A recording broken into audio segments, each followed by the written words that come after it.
On Tuesday morning.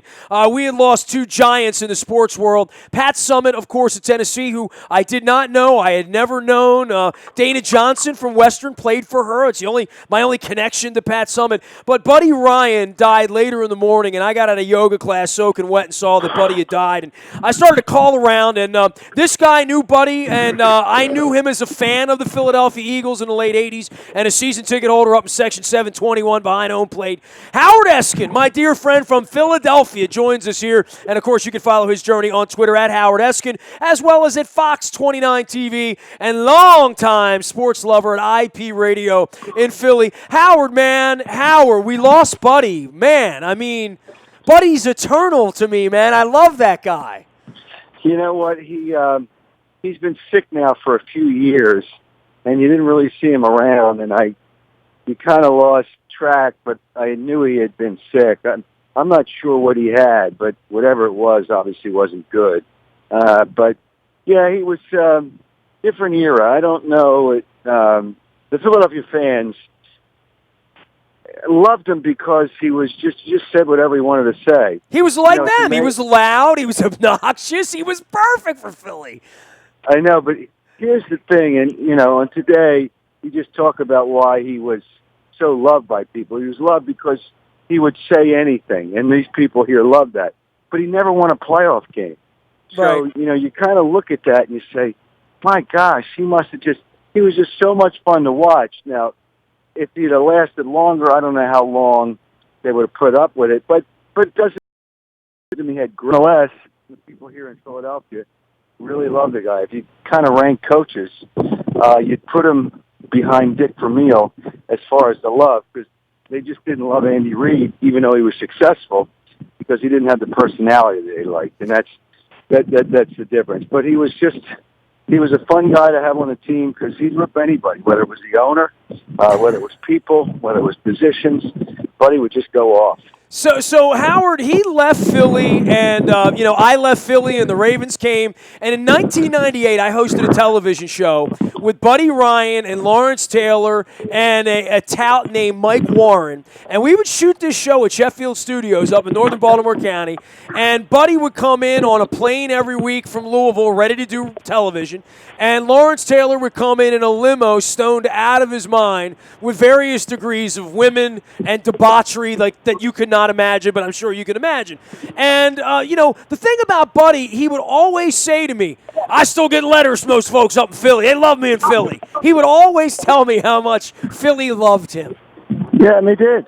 They absolutely did. It's just because he was the way he was. And they accepted that. And after, it became really bad, he came here after Marion Campbell.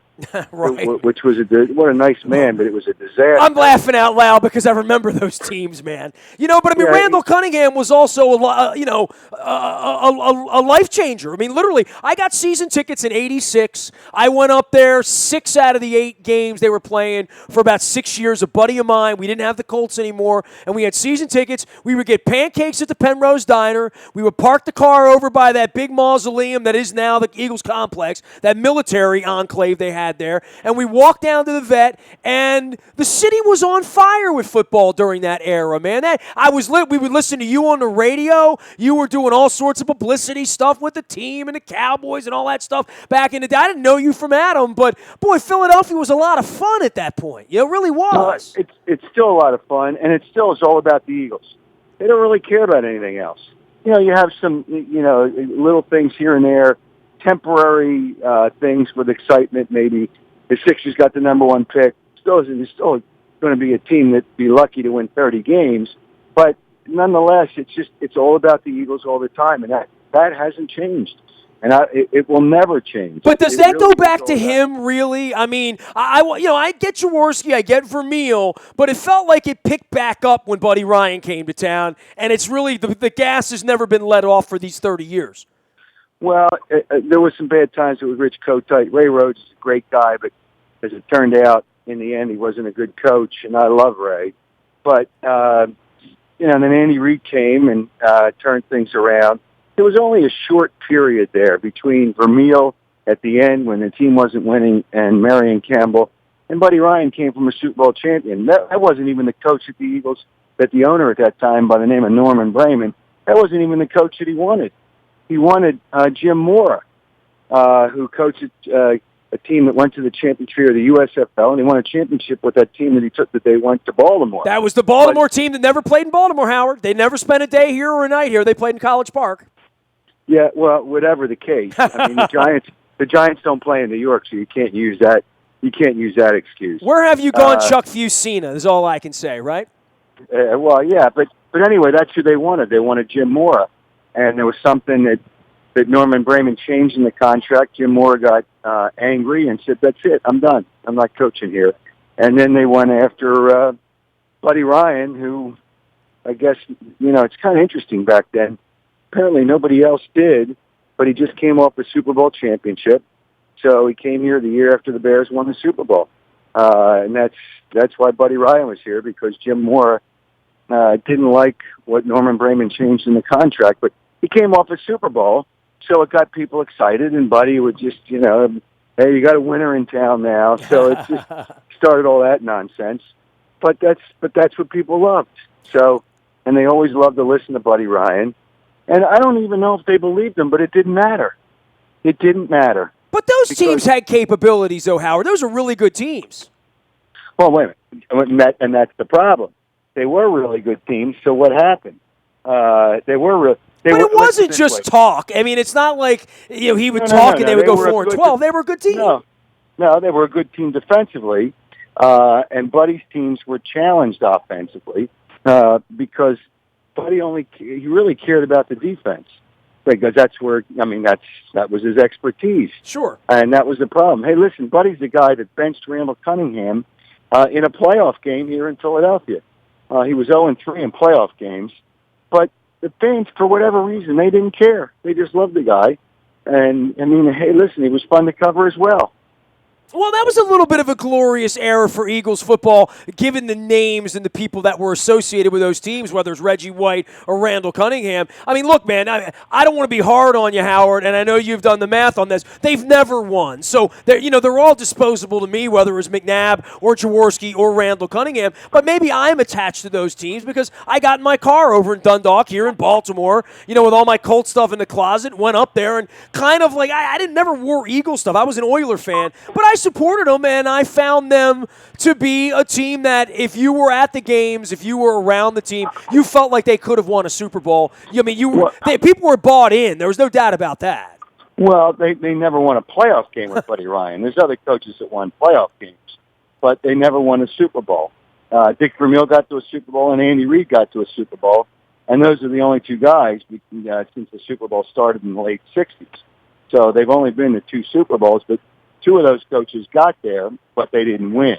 And those coaches also won playoff games. But the fans, again, for whatever reason, they didn't care. They just liked Buddy being who he was, being a big mouth and just doing and saying things that he wanted to say, and it didn't matter. So, hey, listen, the fans want that, and that's what excites them. That's fine. All right, man, look, how many years have you been doing this? I mean, early 80s is when you started up in Philly?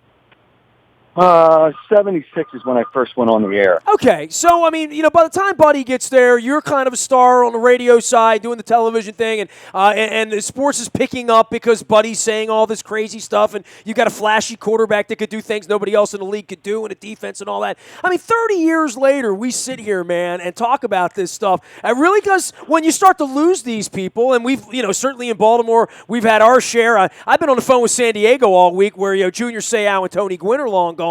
This starts to sort of throw us back to, I guess a different time when you start thinking about Veterans Stadium and all the things that have been gone all this time, Howard. It makes me a little wistful, man. Hey, wait a minute. Unfortunately, that's what happens. I know. It sucks. It's like players. Players don't die, but they can't play at a certain point. So, you never want to see anybody pass away. And that's the tough part of things. And there's been the Eagles had a defensive coordinator that everybody loved, Jim Johnson, sure, who we lost years ago. You never want to see it happen, but people have trauma in this town when a player has to retire. When a player's done, a player's done. and you can't play anymore, and you just got to move on. But that happens. It happens for an athlete's life, and then you never want to see it for what is the real world or real life. But it happens, unfortunately. Hey, man, it's depressing up there, bro. I was there at the Caps game when all of the bracelets rained down on the ice, and I actually gave Joe Flacco a Stay Classy Philly shirt that they gave away at the next Flyers game. Only in Philadelphia would fans throw stuff on the ice and it be commemorated at the next playoff game with a T-shirt. Well, but they were. I don't know that they commemorated it. I think it was more of, hey, listen. You wear this, you better not throw anything on the ice. And that obviously was a disgrace.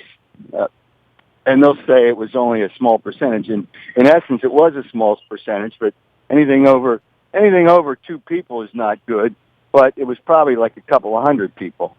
So that's not good either.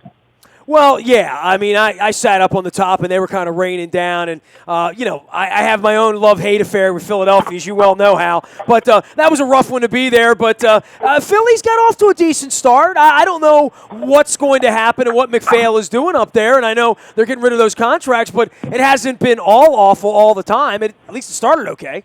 They suck. I mean, it's just no, it hasn't been awful because they got lucky at the beginning of the year. They won a lot of one-run games, but they weren't scoring runs. They can't score.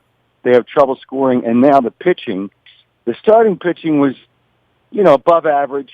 The bullpen was pitching well, but I never thought they were that good, and now they kind of show who they really are in the bullpen. They're a bad team, but they know that they were going to be a bad team, and they're not going to rush people up from the minor leagues. They're going to do the things that they need to do to build. And they know it's going to be at least 2 years, probably 3 years before they're really competitive. So the Phillies management is going to suck it up, and they just got to make the right choices in the draft. And the players they develop have to develop, otherwise they're going to be in trouble. But they know that, and that's the direction they're trying to take. I guess the Eagles are the great hope there, right? So have you passed any judgment on this Peterson era? I mean, I've had Jimmy Schwartz on, who was, one of my favorites and one of my friends from Baltimore and through all the years for the Ravens and the Titans and the Lions and all that stuff. I think you got the right defensive coordinator. I don't know about the coaching situation, but and the whole offseason's been just bizarre to me with trading away drafts to get quarterbacks, and I know we talked about that a couple months ago. Where is the level of expectation for this young man right now? Well, he's not going to start, he's not going to play, and he's not going to dress. And I've been saying that all along. Doug Peterson has been clear, and I think Doug's a bright guy. The players like him because he was a player. The quarterbacks like him because he was a quarterback. And the offensive coordinator, Frank Reich, was a quarterback, so they like that part of it. But Carson Wentz, they think down the line can be a really good quarterback. But we'll see. I mean, it's not that easy to just pick a quarterback out of the draft. But, when I looked at it, I didn't have problems with the draft choices. They really liked the guy. They knew they were going to get Carson Wentz. They really only gave up 3 picks, although it looks like 5 because they got 2 of them back. So it doesn't make any difference. But if he's the right guy, then it's a good move. If he's not, but they don't think Bradford is long-term. But I think Bradford's better than people say he is. But no, it really hasn't been. It hasn't been crazy. I mean, the media makes it crazy. The Twidiots make it crazy. All those people that write all those things and tweet all those things that aren't true. Oh, Carson Wentz is ahead of Sam Bradford. No, he's not. Sam Bradford is so far ahead of everybody else, it's ridiculous. And the order of the quarterbacks is Bradford, Chase Daniel is 2, and Wentz is number 3. And nowadays, teams don't draft the third quarterback, but that's their plan. How many teams can draft a quarterback that high and have the luxury of not playing him and having him learn? And that's what they wanted to do, and they want to do with Carson Wentz, and that's what they're going to do. And not many organizations have an owner with a belly for that either, though, Howard. Well, but, the owner just lets the people that he put in place do what they think is right, and he's accepted that, and he's understood that. I can't speak for other owners. I mean, I know that some guys are very impatient, but some guys are different in a lot of different ways too. I mean, Bob Kraft's a cheater, so he's different in that way. I'd rather have impatience than a cheater. And that's what the Patriots are, and that's what Bob Kraft is. That's why I love you, Howard, because we agree on most things, at least. Hey, man, keep up the good work up there, and it was great to get in touch with you. Sorry it's on a sort of a sad story for a guy I think both of us liked a whole lot, right? I mean, it's hard not to like Buddy if you were around Buddy, right? Yeah, I mean, he was funny. He was funny, and that's what's good. You want to cover a coach that has a sense of humor, and you know, regardless of who he is, and has a personality, and that makes it fun too. So from that standpoint, again, he didn't win, but he gave us a lot to talk about. Look, man, I'll get up to the Shed in Camden or to the Man or up there somewhere and see you soon. Great having you on, Howard. Thank you, man. All right, take care. You got it. Howard Eskin, ladies and gentlemen, from Philadelphia, Pennsylvania, the fighting city of brotherly love, at Fox 29 TV as well as at 94 WIP Radio. You can find him at Howard Eskin on Twitter, and tens of thousands do. So go check him out. He's my pal and has been doing it a long time, since 76. That's 40 years. Should have a 40-year cheesesteak party for Howard or something up in Philadelphia. You can find me out in the Buy a Toyota Audio Vault 24 hours a day from anywhere in the world on your mobile device by downloading the TuneIn Radio app. We come in crystal clear. And, of course, that morning newspaper hits your email inbox each and every morning at 7 a.m. It's all powered up by Planet Fitness and PlanetFitness.com. Don't forget, breaking news. Even when the Orioles are playing in the middle of the night, when it happens first on the WNST Tech Service. And that's all brought to you by our friends at Coons Ford of Security Boulevard. Dennis will be here on Thursday, driving you home from 3 until 5. Don't forget, WNST Rock Week coming up the week of July 11th. I'm going through the archives, David Bowie, Billy Joel, John Bon Jovi, and a myriad of other rock and roll Hall of Famers that I interviewed back in the 80s, back when Howard Eskin was young. I was even younger. And I've never played them on the radio, so I've edited them up. The questions are horrible, but the answers are fantastic. You're going to dig it. It's WNST Rock Week, hashtag at WNST Rock Week. And you can always find me nasty at WNST.net, Twitter, Facebook, LinkedIn, Snapchat, Instagram, anywhere you are. We are WNST.net, AM 1570, and WNST Towson, Baltimore. And we never stop talking Baltimore sports. Howard, appreciate you, man. Thanks for everything. All right. Have a great day.